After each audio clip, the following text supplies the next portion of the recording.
হাতে সময় কম থাকলে এক পাকের ডিনার বা লাঞ্চের রেসিপিটা এইভাবে বাড়িতে বানিয়ে দেখতে পারেন। বানানো যেমন সহজ, খেতেও ভালো হয়। নমস্কার, আমি রুমি। আপনাদের সবাইকে আবারও একটা দারুণ স্বাদের রেসিপিতে স্বাগত। প্রথমে একটা কড়াইকে গ্যাসের ওভেনের উপরে বসিয়ে দিয়েছিলাম। 2 চামচ তেল দিয়ে দিলাম, তার মধ্যে অল্প একটু লবণ আর দিয়ে দিলাম হলুদ গুঁড়ো। খুব ভালো করে মিশিয়ে নিতে হবে। তারপর সেদ্ধ ডিম আর সেদ্ধ আলু দিয়ে দিতে হবে, লাল লাল করে ভেজে তুলে নিতে হবে।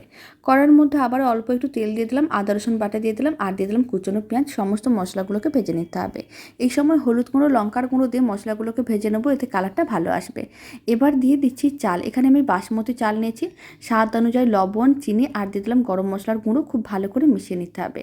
এখানে 1.5 কাপ চাল নিয়েছিলাম, তাই 3 কাপ গরম জল দিয়ে দিলাম। 3টে কাঁচা লঙ্কা দিয়ে ঢাকনা বন্ধ করে 5 মিনিট রান্না করে নিতে হবে।